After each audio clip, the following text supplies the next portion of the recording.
인생에는 두 종류의 인생이 있다. 하나는 휴경지 같은 인생이요, 다른 하나는 경작지 같은 인생이다. 휴경지 같은 인생, 경작지 같은 인생. A.W. 토즈의 글을 읽다가 이 글이 마음에 이렇게 콱 꽂혔습니다. 여러분이 잘 아시는 대로 휴경지다, 휴경지 같다 할 때는 말 그대로 한 해 동안 농사를 멈추고 쉬는 거죠. 그렇게 쉬고 있는 땅인 겁니다. 이 땅이 이렇게 치력을 회복하려고 하려면 일정 기간 동안 경작을 하지 않고 놀려야 합니다. 땅을 푹 쉬게 해주는 거예요. 이제 그렇지 않으면, 땅을 쉬게 하지 않으면 땅에 독성이 생겨서 심어놓은 식물들을 오히려 죽이는 일이 일어나기 때문입니다. 그런데 이제 이렇게 회복을 목적으로 아주 단기간에 땅을 쉬게 하는 것이 아니라 아예 농사를 멈추고 땅을 그대로 냅두면 그 땅이 어떻게 될까요? 그 땅은 아주 메말라집니다. 딱딱해지고 피폐케 되어서 쓸모없는 땅이 되고 말죠. 농사법인 거죠. 사실 우리 사람이 다 흙으로 만들어졌잖아요, 그렇죠? 그래서 우리 사람 역시도 마찬가지인 것 같습니다. 우리가 만약에 이미 내가 이루어 놓은 어떤 것들에 만족을 해서 손을 놔버린다든지, 미래를 준비치 않는다든지, 그냥 됐다, 더 이상 한 발자국 더 나가기를 주저한다면 그냥 현재 이루어 놓은 안락한 카우치에 앉아서 쉬고만 있다면, 살만하다고 배 퉁퉁 퉁기고만 있다면, 머물러만 있다면 어쩌면 우리는 휴경지 같은 인생은 아닌지 우리 자신에게 한번 물어봐야 하지 않을까요? 자, 그렇다면 휴경지 같은 인생이 어떻게 이렇게 회복될 수 있을까요? 어떻게 회복할까요? 여러분, 땅이 이렇게 쉬고 있을 때는요, 비료도 소용이 없어요. 그 땅은 자꾸 거칠어진단 말이에요. 메말라진단 말이에요. 그럴 때 농부가 어떻게 하는가? 제가 이제 어릴 때 시골에 가면 경남 고성군 성곡면 영월인데, 큰아버지가 소를 몰고 이렇게 쟁기를 지나가면 땅이 막 엎어져요. 그러면 저는 아주 꼬막둥이인데 그 쟁기를 따라서 손을 잡고 내가 그걸 갈아엎는 것처럼 따라다니는데 되게 신이 나요. 땅이 이렇게 확 갈아엎어지는 걸 보면 그 이상하게 힘이 나고 기쁘더라고요. 그래요. 농부는 땅을 갈아엎고 그 위에다가 좋은 흙을 부어주죠. 이렇게 굳어서 화석화되어 가는 땅을 말이죠, 한번 갈아엎어줘야 되는 거예요. 어떻게 하죠? 성도는 어떻게 우리를 갈아엎을 수 있을까요? 그것은 회개라고 하는 쟁기를 깊숙이 꽂아줄 때 갈아엎어지는 줄로 믿습니다. 여러분, 땅을 이렇게 갈아엎다가 보면 참 냉랭하고 딱딱하던 이 땅이요, 우리 마음밭이 부드러워져요. 거기에 이제 공기도 좀 들어가고 땅도 호흡을 해야 되거든요. 땅도 마스크만 쓰고는 못 살아요. 그래서 이렇게 갈아엎고 나면 당장 뭐가 이렇게 잘 달라지고 변화가 있는 건 아니지만, 봄이 가고 여름이 가고 가을이 가고, 빠를 때는 한 시즌이 지나거나 아니면 1, 2년이 지나가면 그 땅에서는 반드시 좋은 열매들이 맺힌다, 그러는 거죠. 인생이 바뀌어진다, 그런 말 아니겠습니까? 여러분, 가만히 보면 좋은 땅일수록, 열매 맺는 땅일수록 더 농부들이 잘 살피는 것 같아요. 끊임없이 살펴요. 왜 열매가 없을까? 벌레는 왜 먹었을까? 그리고 왜 이파리가 이렇게 씨들할까? 그러면서 끊임없이 살펴요. 되는 땅은 살피더란 말이죠. 그래서 우리는 내 삶의 문제가 과연 무엇인지 한번 살펴야 된다는 거예요. 지금 내게 이 예배 드리면서 나에게 필요한 게 뭘까? 지금 당장 필요한 게 무엇일까? 나 자신을 끊임없이 되돌아보는 그 기능을 하면서 저와 함께 이 메시지 속으로 걸어가기를 원하는 거죠. 사실 이 본문을 묵상을 하는데 말이죠, 이런 생각이 들고 이런 음성이 들리는 것 같았어요. 내가 너에게 두 종류의 인생의 실상을 한번 보여주겠다. 두 종류의 인생의 타입을 한번 보여주고 싶다, 그러시는 것 같았어요. 오늘 본문의 말씀을 보면 두 종류의 서로 다른 인생이 정말 확연하게 대조되어서 등장해요. 바라기는 성령 하나님께서 우리 각자를 도우셔서 여러분에게 꼭 필요한 것이 무엇인지를 깨닫게 되고 생각하게 되고 기록하게 되는 그런 아침이 되기를 바라면서 조심스럽게 이 말씀 나누고 싶습니다. 여러분, 우리 앞에 보여주는 인생의 두 모습, 첫 번째는요, 안일한 인생이에요. 안일한 인생은 어떻게 연결되냐 하면 영적인 무감각 속에 살 때 안일해진다, 그런 거죠. 구절을 보면 너희 안일한 여인들아 일어나 내 목소리를 들을지어다. 너희 염려 없는 딸들아 내 말에 귀 좀 기울이렴, 그런단 말이에요. 여기 안일한 여인들과 염려 없는 딸들은 히브리 원어적으로는 동의어예요. 같은 의미예요. 9절부터 11절이라는 이 짧은 속에 정말로 이 안일하다 염려 없다는 일이 막 반복되는데 무려 5번이나 반복되어 있어요. 강조법인 거죠. 이제 이사야 선지자가 반복해서 지금 강조하고 경고하고 있는 이 안일한 태도가 뭘까요? 그것은 평안함만을 누리려는 태도와 관계되어 있는 겁니다. 태도와 관계되어 있어요. 당장에 내가 큰 문제 없다 보니까 그냥 자기 만족 느끼고 현실에 주저앉아 그냥 안주하려는 태도 말입니다. 근데 그게 실제로 그렇게 사는 사람 눈에는 그게 안 보여요. 그런데 선지자의 눈에는 그게 보이는 거죠. 그래서 선지자가 지금 경고를 하는 거예요. 불났다 하는 것처럼. 심판이 바로 당신 눈앞에 코앞에 들이닥쳤다 그러는 거죠. 1년 지나면 당황스러운 일이 일어날 거다 그러는 거죠. 포도 수확이 없어질 거라는 거죠. 열매 거두는 일도 없어질 거라는 거네요. 그리고 땅에서는, 네가 살고 있는 땅에서는 가시와 찔레가 일어날 거다. 그리고 너희들 지금 잘 살고 있는데 그 사람 많은 땅이 완전히 피폐해져 가지고 동물들이 막 걸어다니는 곳이 될 거야. 그렇게 지금 경고하고 있는 거예요. 언제 그 일을 하죠?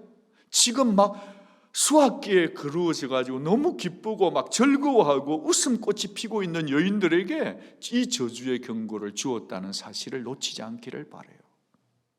지금은 웃고 있지만 1년 뒤는 아니라는 거예요. 1년 뒤에 수확기 때는 아주 혹독한 시점이 올 거다. 왜 그러죠? 역사적으로 볼 때 아수르가 쳐들어올 거기 때문에 그렇다는 거예요. 아수르가 군대가 쳐들어와서 예루살렘을 포위해버리는 거예요.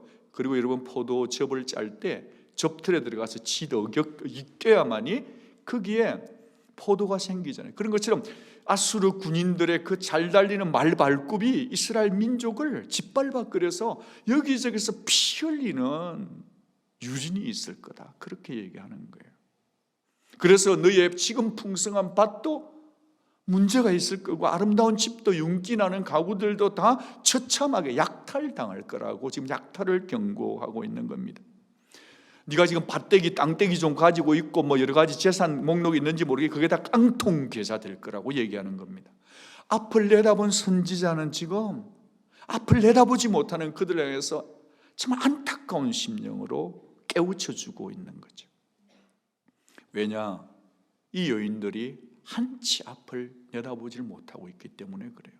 무슨 일이 들이닥칠지 긴장감이 도무지 없는 이들이기 때문에 그렇습니다. 그래서 선지자는 핏대를 올리면서 외치는 거예요. 어떻게 너희들은 눈에 보이는 그것만 만족하며 살고 있냐? 언제까지 그렇게 거짓 평안 속에 앉아 있으려고 그러니? 마음껏 기분 내고 서는가? 좋다. 너희들 지금 꽤 괜찮니? 딱 1년이다 그러는 거예요. 여러분, 제가 여기서 잠깐 호흡을 가다듬고 싶은데, 저는 이 말씀을 볼 때 그 1년이라는 시간이 되게 무게감 있게 와닿았어요.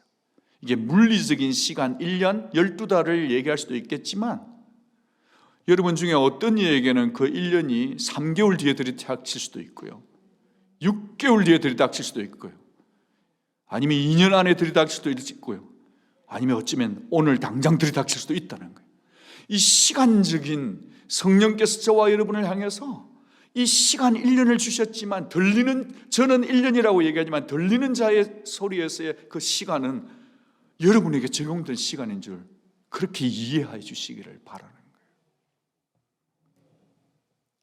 성령의 음성이 들려지기를 주의 이름으로 축복합니다. 예배를 드린다는 것은 성령이 내게 들려주는, 생각지도 못했는데 그 말씀이 내게 꽂히는 시간이 바로 예배 시간이기 때문에 그래요. 여러분 중에는 왜 근데 목사님 하필 여자에게만 자꾸 얘기하세요 그러는 분이 계신데 왜 그럴까요? 모르죠. 여자분들이 좀 더 남자들보다 좀 더 안일할까요? 아니면 뭐 남편의 역량이나 지위, 뭐 재산 이런 거 믿고 남편의 소셜 믿고 뭐 지금 편하게 좀 지내서 그러실까요? 전 잘 모르겠어요. 아니면 뭐 그 당시에 일과 경계태세 전쟁은 남자들의 몫이고 아내들은 또 다른 어떤 일을 했기 때문에 그럴까요? 그러니까 여자는 안심해도 되는 건가요? 남편이 죽도록 공부하고 지금 막 전쟁터에 나가 있는데 우리는 그렇게 살아서 그런 건 전 잘 모르겠습니다. 그러나 말이죠, 이 당시에 이스라엘 여자들은 그렇게 했다고 성경은 폭로하고 있습니다. 그들은 무사태평했고요, 사치했고요, 방탕에 빠져 있었다고 성경은 지적하고 있습니다. 이분이 첫 번째인가요? 아니에요. 이사야 3장에서 이미 또 말씀하셨네요. 안일에 빠져 있는 여인들을 경고하셨죠. 이사야 3장을 보면 주께서 그날에 그들이 장식한 발목고리와, 발목에도 뭐 고리를 했나 봐요. 머리에 망사와 반달 장식과 귀고리와, 귀에도 고리를 했고 발목에도 고리를 했나 봐요. 얼굴 가리개와 손거울과 세마포옷과 머리 수건과 너울을 제거해 버리시리니. 그때 썩은 냄새가 향기를 대신한다고 합니다. 노끈이 띠를 대신한다고 하시네요. 대머리가 숱한 머리를 대신한다고 하시네요. 굵은 베옷이 화려한 옷을 대신한다고 하시고 수치스러운 흔적이 아름다움을 대신할 것이다.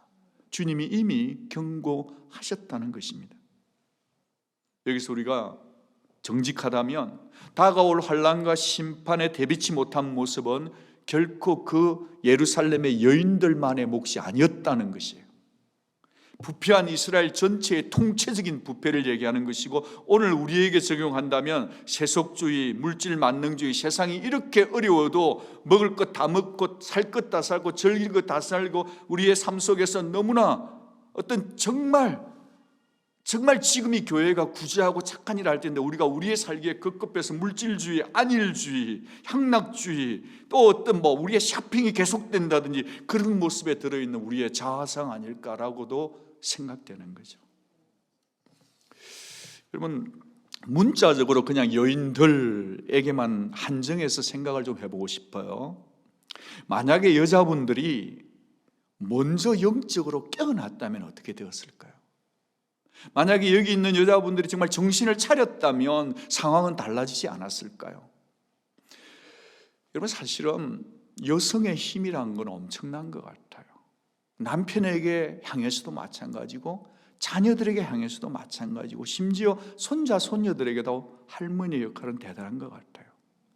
평소에는 유약할지 모르지만요, 인생의 결정적인 위기의 순간에 탁 당하니까요, 오히려 남자분들보다 여성분들이 더 이성적이고 객관적인 것 같아요. 다른 집은 모르겠지만 우리 집은 그렇더라고요. 만약 당시에 여성들에게 조금만 앞을 내다보는 영적 안목이 있었다면, 아니 우리 자식 아이비리그 보내기 위해서, 더 좋은 학위 보내기 위해서 노력하는 그 어떤 생각의 감각만 있었다고 한다면, 하나님 말씀을 들을 줄 아는 겸손한 기만 있었다고 한다면 그렇게 안일하게 살 수 있었을까요? 고작 따먹어봐야 포도송이 1년인데 말이죠. 이 행복 누려봐야 1년인데 말이죠. 내가 가진 것 때문에, 지금 내가 이루어 놓은 것 때문에 그냥 아둥바둥 내 것만 챙기면서 또 있다고 그만하게 안일하게 살 수 있었겠냐는 거예요. 정말 지혜로운 여인이라면 어떻게 했을까요? 베드로가 이런 얘기를 했더라고요. 너희 여성들은 외면을 장식하는 것도 중요하지만 내면을 돌아봐라 그랬더라고요. 정말 지혜로운 여인이라고 한다면요, 내면을 단정하는 거죠. 몸가짐을 단정하는 거죠. 몸의 태도를, 마음가짐을, 말을 달리하고 먼저 하나님 앞에 무릎 꿇지 않았을까? 11절, 너희 안일한 여자들아 떨지어다. 너희 염려 없는 여자들아 당황할지어다. 옷을 벗어라. 벗고서 몸을 드러내고 배로 허리를 동일지어다. 이렇게 초청하고 있습니다. 당황하며 가슴을 치며 탄식하기 전에 먼저 당신들이 입고 있는 화려한 옷을 좀 벗어라. 벗고서 어떤 옷을 입어라? 배옷을 입으라는 거예요. 그 배옷은 무엇을 상징하죠? 회개를 촉구하는 거죠. 여러분, 죄를 죄로 볼 수 있는 눈이 있어야만 옷을 바꾸어 입어요. 라이프 스타일을 바꿀 수가 있다는 거예요. 여러분, 영적 무지와 영적 무관심으로 이렇게 빠져 살다가 우리 느닷없이 갑자기 거룩하신 주님을 배울지도 몰라요. 그래서는 안 되는 거 아니겠냐는 거죠. 당장 오늘 저녁에 내가 주를 만날 수 있다는 경각심을 가지고 살아야만 우리의 삶의 라이프 스타일과 옷의 스타일과 말의 스타일이 바뀔 수 있다는 거죠. 여러분, 별 문제 없이 지금 지내고 계신다고 혹시 내가 현재의 삶에 안주하고 있는 것은 아닙니까? 내가 이렇게 안일하게 살다가 보면 나도 모르게 영적 감각이 무뎌집니다. 그러면요, 주님이 주시는 메시지 뭐죠? 떨지어다, 당황할지어다. 나중에 떨지 말고 지금 떨으라는 거예요. 나중에 당황하고 낭패당하지 말고 지금 당황해라. 이 시간에 우리 온누리 성도들과 저 자신에게 축복하고 선포하기는 나중에 떨지 말고 지금 떠는 인생 되기를 바랍니다. 나중에 당황스러운 인생이 되지 말고 지금 하나님 앞에 당황해하며 나의 삶을 챙기고 되돌아보는 복이 임하기를 축복하는 것입니다. 하나님의 사인을 놓치면 안 돼요. 우리가 신호등을 깜빡깜빡 놓칠 때 있어요. 하나님의 시그널을 놓치면 안 된다는 거죠. 여러분, 사실 살면서 우리가 한 번 사는데 영적인 관점에서 본다면 문제없이 안일하고 수입 많고 잘 되는 삶보다는 차라리 어렵고 힘들고 일이 잘 안 풀려서 영적으로 깨어있다면 어떤 게 더 나은 환경이에요? 성령으로 거듭난 사람이라면 대답이 있을 거 아니에요. 사람이 밑바닥까지 낮아질 때 내가 가진 것이, 내가 가진 권리, 지혜, 학위, 공부 모든 것이 쪽수를 못 쓸 때, 내가 분명히 이 정도 하면 되겠다는데 그것이 힘을 발휘 못할 때 오히려 우리가 주님께 더 가깝게 가지 않던 거예요. 마치 얼마 전에 강추위 때문에 물 없고요, 전기 떨어지고요, 그렇게 사니까 오히려 죽게 더 가깝게 가지 않더란 거예요. 오히려 더 괜찮을 때보다 우리 마음속에 더 감사가 새록새록 솟구쳐 오르지 않더란 거예요. 우리의 정말 고비들을 한번 이렇게 지나온 분들이 오히려 인생과 남은 인생을 이웃을 사랑하는 데 더 열정적이지 않더니 거예요. 만약 그렇다고 한다면 우리는 지금 우리 자신을 돌아보면서 정말 떨면서 당황하는 삶을 하나님 앞에서 챙기는 삶을 살아야 된다. 그래야만 안일한 인생이 되지 않는다. 그래야만 영적으로 무감각 속에 살지 않는다는 거죠. 이렇게 이스라엘의 부유층 여성들이 그들에게 두드러진 문제가 첫 번째가 영적인 무감각이었다 한다면요, 또 다른 문제 하나가 있었네요. 그 두 번째 문제는 그들의 특권의식이었습니다. 우월의식이었어요. 난 다르다. 난 저 사람하고는 달라. 나는 저 집사님하고 좀 달라. 나 꽤 괜찮은 편이야. 우리의 마음속에 나도 모르게 엄연하게 아무도 모르게 스물스물 들어와 있는 이런 마음이 우리 속에 다 도사리고 있지 않습니까? 구원의 안전지대에 머물러 있다고 생각지 않나요? 나는 교회 다니고 있으니까 난 그래도 괜찮아. 여러분, 그거 아세요? 하나님은 여러분이 구원받는 데만 그것 따먹게 하려고 여러분을 구원시킨 게 아니라는 거예요. 여러분, 얼마나 많은 숱하게 많은 크리스천들이요, 이번 한 주간을 살면서도 가시와 찔레 속에서 살고 있었는지 모릅니다. 저는 여러분의 삶을 다 모릅니다. 그러나 성령 안에서 분명히 말할 수 있는 게 있습니다. 여러분, 이 한 주간 살면서 관계 속에서 가시에 찔리고 여러 가지 경쟁 속에서도 가시에 찔리고 물질 때문에 가시에 찔리고 나 자신의 인격 때문에 가시에 찔리고 나 때문에 다른 사람이 피가 흐르고 우리 모두가 다 가시와 찔레 속에 살아온 한 주간이었다고 한다면 지금은 우리가 지금 이 시간에 하나님 앞에서 내가 안일한 생을 살아서 그런 게 아닌가, 내가 영적인 무감각에 있는 게 아닌가를 돌아보고 우리의 마음을 회개함으로 갈아엎는 복된 인생들이 다 될 수 있기를 주의 이름으로 축복합니다. 왜냐하면 하나님은 여러분이 가시에 찔리면서 고통받으면서 그렇게 살라고 부른 게 아니라 여러분의 삶에 풍성한 삶을, 생명이 꿈틀거리는, 오래 냅둬가지고 그냥 피폐되고 딱딱해지고 쓸모없는 땅으로 사는 게 아니라 여러분이 가는, 여러분의 심령 속에서 생명이 역사되고 생명이 움트고 새로운 새순이 나고 그곳에 열매 맺는 삶으로 초대하셨기 때문에 여러분은 하나님의 기대를 저버리지 않기 위해서라도 안일한 인생에서 벗어나야 될 줄로 믿습니다. 두 번째로요, 주님이 우리 앞에 보여주는 두 번째 인생의 모습은 생명 넘치는 인생이에요. 활기가 넘치는 인생이에요. 안일한 인생과 완전 대조되는 생명이 넘치고 활기가 넘치는데 그건 어떻게 가능하냐 하면 덧입어야만 가능해요. 내 속에서 나올 수 있는 게 아니니까 덧입어야 돼요. 여러분이 오늘 교회 오실 때 속옷을 입으시고 바깥에 데코를 해서 바깥옷을 덧입고 오셨잖아요. 그죠? 훨씬 세련되고 품격이 있잖아요. 옆에 계시면 인사, 참 아름다우십니다, 멋지십니다, 인사 한번 하겠습니다.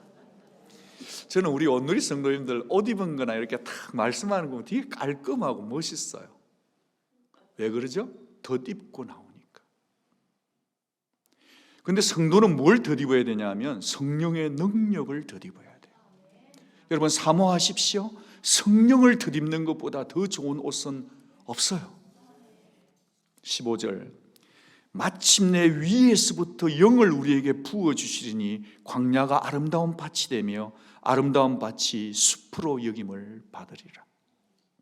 네 스스로 못하는, 저 말씀을 그대로 두십시오. 네 스스로 못하는 생명의 회복, 활기, 열매 내가 주겠다는 거예요. 그것도 어디 쓴다고? 내가 위에서부터 부어주겠다는 거예요. 내가 위에서부터 부어주겠다는 거예요. 내가 위에서부터 부어주시겠다는 거예요. 여러분, 하나님의 영이 임하기 전까지는 우리 모두가 다 황폐한 barren, 임신하지 못하는 태처럼, 열매 맺지 못하는 땅처럼 우리는 we are all barren이에요. barren land인데 하나님의 성령이 임하실 때 그 불임, 그 황폐는 열매 맺는 생이 되는 것입니다. 성령을 부어주시면 우리는 더 이상 광야가 아니에요. 성령을 부어주시면 우리는 더 이상 광야가 아니라 열매 맺는 인생이 되는 줄로 믿습니다. 여기 15절에 마침내를 잠깐 생각해 보고 싶어요. 여기에 보면 이사야 28장부터 31장에 시작하는 단어는 심판을 상징하는 호의, 그래요. 호의. 근데 이 32장의 시작은 보라라고 하는 히브리 단어는 헨으로 시작돼요. 그러니까 호의라고 시작되고 헨이라고 시작되는데 히브리 원어로는, 그래서 뭔가 이렇게 관심을 팍 집중, May I have your attention please, 그런 거예요. 호의 앤 헨으로 갔는데 28장부터 31장까지는 전체적으로 통틀어 말하면 심판이 저지먼인데 32장은 뭐죠? restoration, 회복을 얘기하고 있는 거예요. 마침내, 이 말은 한글로는 마침내 되어 있고 영어로는 till이라고 되어 있지만 조금 더 맛깔스러운 뭐가 있으면 됐겠어요. 그 뭔가 이렇게 뭔가 간절히 기다렸는데 기다리고 막 너무 간절했는데 때마침 더 잘 번역했으면 좋겠어요. 그런 거예요.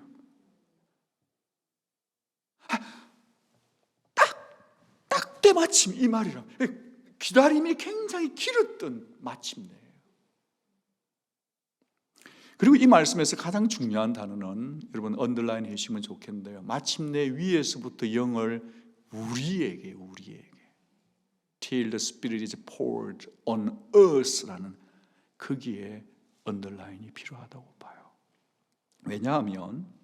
왜냐하면요, 구약 시대에는 성령은 주로 집단적으로 임하기보다 개인 소수에게 임했어요. 선지자나 왕이나 예언자들에게. 그러나 여기 이사야 32장 15절의 말씀은 놀라운 패러다임 시프트예요. 완전히 패러다임이 바뀐 거예요. 마침내 위에서부터 성령을 개인에게 부어준 게 아니라 우리에게 부어준 공동체적인 커뮤니티, 공동체적으로 임했다는 거예요. 이 예언의 성취는 언제 궁극적으로 이루어졌죠? 물론 구약에서도 짧게 있지만 신약에서는요, 주 예수 그리스도의 부활 성천하시고 난 이후에 마가의 다락방에 할렐루야 성령이 임하신 것입니다. 그때 한 사람만 임한 게 아니라 총체적으로 임한 것입니다. 지금도 그 성령이 강하게 역사하셔서 지금도 교회 속에 공동체적으로 예배드리는 이곳에, 신약 성경에는요, 나 혼자 성령 충만하고 내 잘났다고 방언한다고 막 그거 하는 거 아니에요. 교회 전체에 성령이 임하는 거예요. 교회가 사순절 금식 기도를 하고 있기 때문에 하나님께서 개인에게, 금식하는 개인에게 성령을 부어주기도 하지만 하나님께서 이 사순절 기간에 교회 전체를 깨끗게, 거룩게, 새롭게 하는 공동체의 성령이 임하시는 줄 믿으시기 바랍니다. 오순절 날에 예수님이 십자가에 못 박힌 날부터 50번째 되는 날에 하나님이 닫아주셨던 문을 여셨습니다. 약속하신 성령을 보내주신 것입니다. 그러니까 십자가도 중요하지만 하나님의 약속은 성령이 임하여서 교회가 역동적으로 일어나는 것까지인 것입니다. 위에서부터 예수 그리스도의 영 성령을 보내시는 것까지가 우리를 향한 하나님의 멋진 선하신 계획이셨죠. 오늘 본문이 우리에게 주는 성령님에 관한 지식은 되게 명료해요. 짧아요. 짧을수록 좋아요. 오늘 설교 최대한 짧게 하겠습니다. 짧아야 정확하게 아는 거예요. 길게 하면 목사 지가 몰라서 그래요. 성령은 위로부터 임한다는 거예요. 여러분, 위를 사모하세요. 여러분 지금 지쳐 계십니까? 여러분을 묵상하지 마세요. 하늘의 위를 바라보십시오.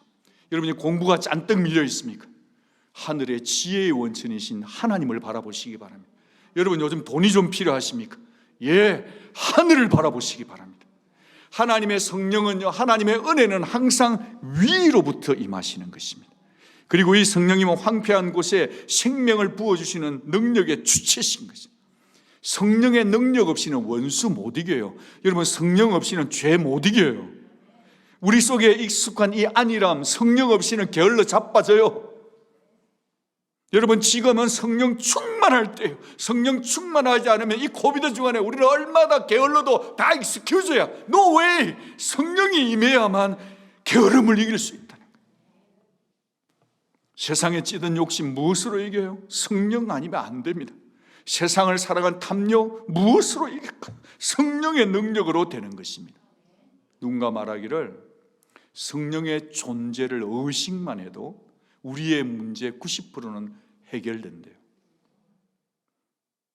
여러분, 맞는 말 아닙니까? 성령이 누구신지를 알면요, 그분을 사랑할 수밖에 없어요. 그분을 사모할 수밖에 없어요. 성령을 아십시오. 웬만하면 성령에 관한 책을 보십시오. 웬만하면 성경 속에 성령님이 나오는 구절에다가 계속 언더라인 하십시오. 성령에 관한 구절을 적어도 100구절, 200구절은 알고 계십시오. 그래야 그게 다이나믹이 일어나는 거예요. 세상을 이겨내는 거예요. 짐 신발라 목사님이 그의 책 가운데 성령으로 다시 시작하라라는 책이 있어요. Spirit Rising. 그 책에서 이 목사님이 무기력한 신앙인들이 활력을 가지고 살아나는 비결을 오직 성령으로 규정했어요. 그가 이렇게 말했습니다.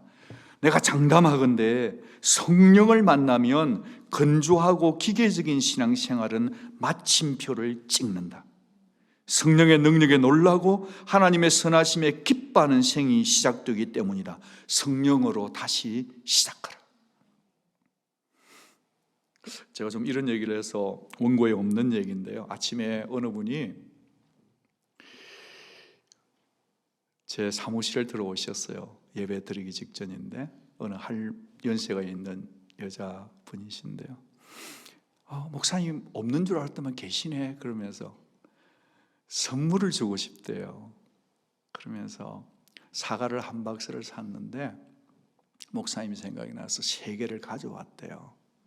아이고야, 사과가 어떻게 그렇게 크고 얼굴이 동글동글한 게 주면서 목사님이 이거 드시고 잘 살아라고. 그래서 제가 이제 기도를 해야 될 거, 제가 받았으니까 드릴 거는 목사는 기도밖에 없어요. 그래서 제가 기도를 이렇게 이제 예배 전이니까 좀 길게 안 하고 짧게 하면서도 그분의 가정과 자녀 이렇게 기도를 했는데, 그럼 제가 이제 눈을 떴어요. 아멘 했어요. 근데 세상에 그분이 기도한다는 말도 안 하시고 저를 위해서 기도를 시작하셨어요. 야, 근데 영이 살아 계시대요. 기도를 하시는데 하늘로부터 은혜가 임하는데, 야, 등에 전율이 쫙 그냥, 할렐루야. 여러분, 성령이 임하여 있는 분은요, 연세가 드셨든 어쨌든 간에 옷을 어떻게 입었든 상관이 없어요. 기도를 시작하는데 성령이 확 임하시면서 주님께서 이 어려운 중에 교회를 지켜주신 것 감사하다고, 예수 이름으로 목사를 지켜달라고 그러면서 우리 교회 기도만이 아니라 전 세계 열방을 위해서 기도까지 하시는 거예요. 제가 오늘 은혜를 많이 받고 이 강단에 서 있습니다. 여러분, 기도하는 사람, 성령의 은혜에 붙잡힌 사람, 그 사람이 나이와 상관없이 쓰임받음을 믿으시길 바라고, 저와 여러분 남은 인생이 성령 충만한 인생 되기를 주의 이름으로 축복합니다. 여러분, 너무 기분이 좋아요. 너무너무 감사해요. 목사가 성령 충만 없이 어떻게 살겠어요? 근데 본문 주제를 아시긴 하듯이 그분이 막 성령으로 기도를 해주시는데 은혜를 많이 받았습니다. 감사하게 생각합니다. 여러분, 우리가 성령에 대해 생각할 때 베드로를 꼭 한번 생각해 보고 싶어요. 베드로는 성령 받기 전과 성령 받은 후가 확연히 달라진 대표적인 인물이에요. 3년 반 동안 예수님께 제자훈련 받았으면 뭐 다 하는 거예요. 예수님 말씀 직접 들었잖아요. 예수님 기적 직접 봤잖아요. 그렇게 최고의 영성가로부터 받았는데, 그런데 있잖아요, 예수님의 가르침과 모범만으로 그가 변화되지 않았다는 거예요. 여기 오해하지 마십시오. 예수님이 그럼 모자란다가 죽어도 아니에요. 예수님은 절대 권능자지만 문제는 사람에게 있는 거지. He do his job. 근데 베드로에게 빠진 게 하나 있었다는 거예요. 말씀을 아는 것과 말씀대로 사는 것은 하늘 땅 차이인 것입니다.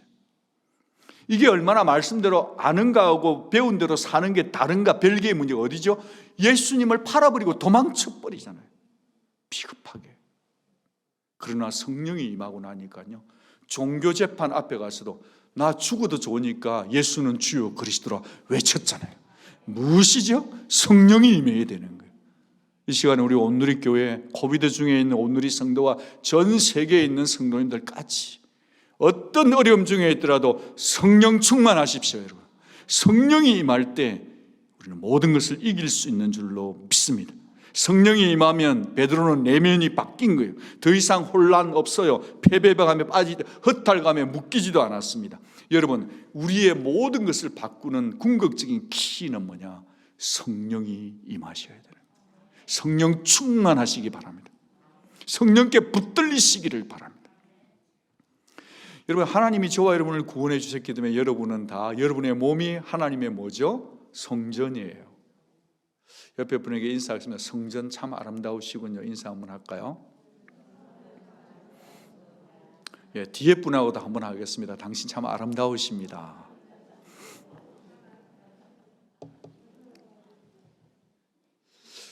이 신학적인 주제 위에서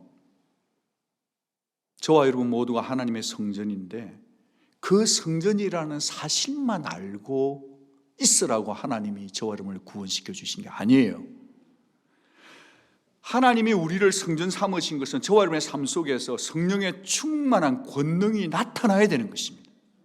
내 속에 성령이 계신다는 것으로만 자족하고 있으면 안 됩니다. 성령 충만해야 되는 거예요. 성령 충만은 꽉 찬 거예요. 성령 충만은 흘러서 넘치는 것입니다. 여러분, 성령 충만을 만약에 공기나 기체 같은 것으로 하면은 금방 표현이 되겠죠? 그냥 이렇게 물을 부으면 차고 넘칠 거 아닙니까? 그런데 성령은 능력으로만 역사되는 게, 성령은 하나님이시기 때문에 인격체예요. 같이 한번 받아합니다. 성령은 인격이십니다. 그러면 인격이신 성령으로 충만해진다는 의미는 뭘까요? 여러분, 성령 충만하면 어떻게 되죠? 성령 충만해지면요, 성령의 다스림을 받는 거예요. 성령님께 나도 모르게 순종하는 거예요. 성령님께 나도 모르게 내 삶을 드리는 거예요. 성령 충만하다는 것은 내가 아닌 성령님을 따라 그분과 함께 사는 의존적인 삶이 되는 거예요. 그분의 영향력 속에 살아간다는 겁니다. 그분의 통제와 지배를 기쁨으로 기꺼이 받아들인다는 것입니다. 여러분, 안일한 삶이 지속되면 죄에 머물기 쉽습니다. 세상에 젖어서 자꾸 살고 싶고, 자꾸만 안일한 마음으로 가고, 자꾸만 다른 세상 것에 눈길이 가고 손길이 가고, 이렇게 구글링하고 유튜빙 이렇게 계속 하다 보면요, 자꾸 마음이 무디져요. 우리가 지금 살아가는 데 있어서 우리가 하나님을 더 사랑하고 더 거룩해지려고 하면 지금 성령의 능력을 구해야 합니다. 성령을 따라가야 됩니다. 성령 따르지 않으면 반드시 육을 따라갑니다.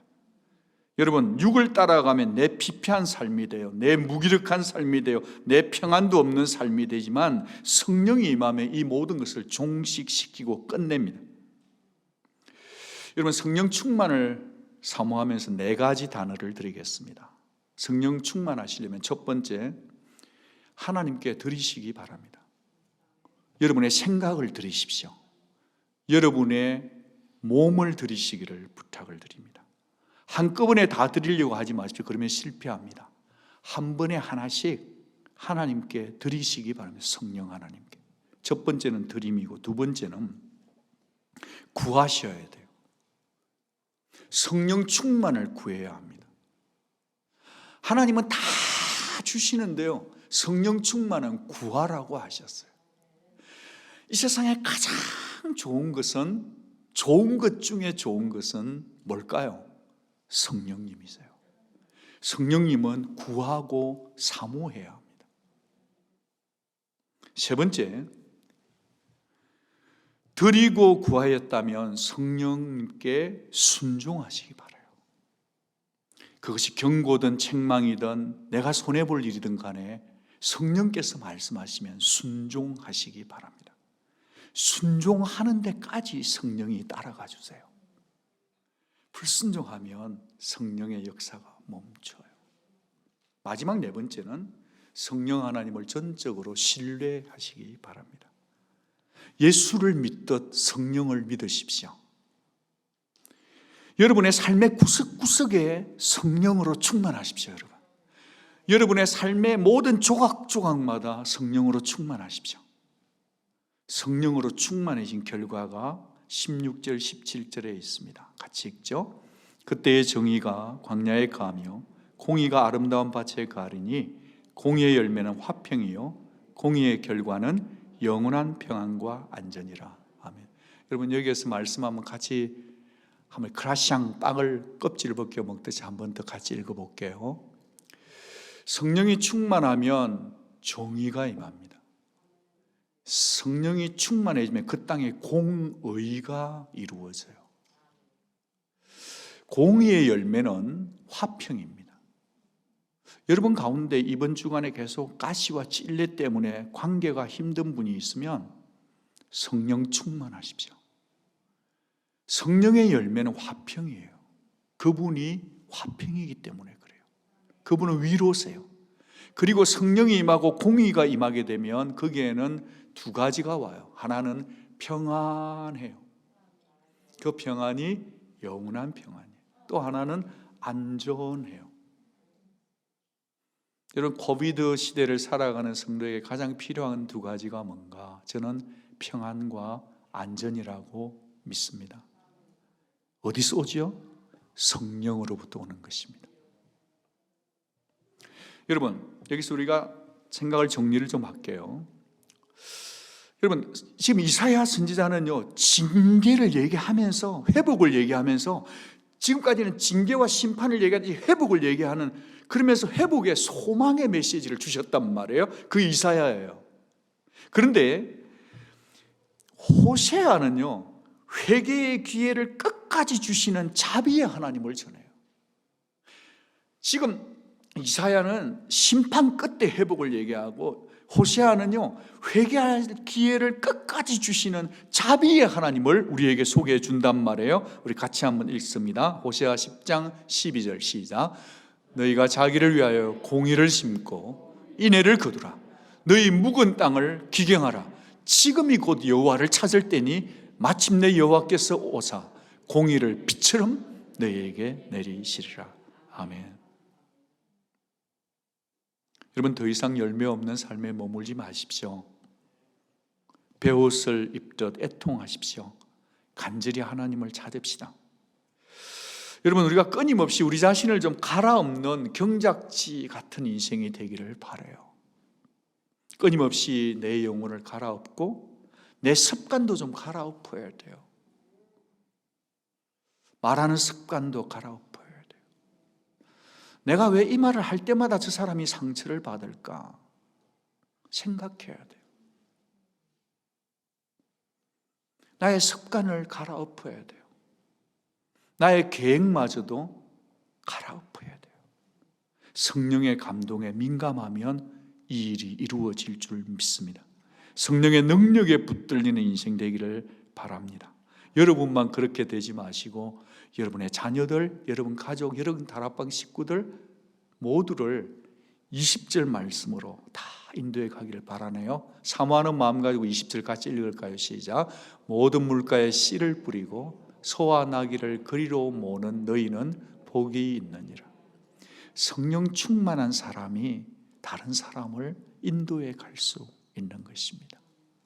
부모는 부모로서, 자녀는 자녀로서, 청년은 청년들로서 이 길을 잘 걸어가는 복된 우리가 되기를 바랍니다. 현실이 만만치 않고 고달파도 복음의 씨를 뿌리고 복음 안으로 인도하는 감격의 인생, 비옥한 인생이 되어서 30배, 60배, 100배 열매 맺는 아름다운 온누리 성도님들 다 되시기를 주의 이름으로 축복합니다. 기도하겠습니다.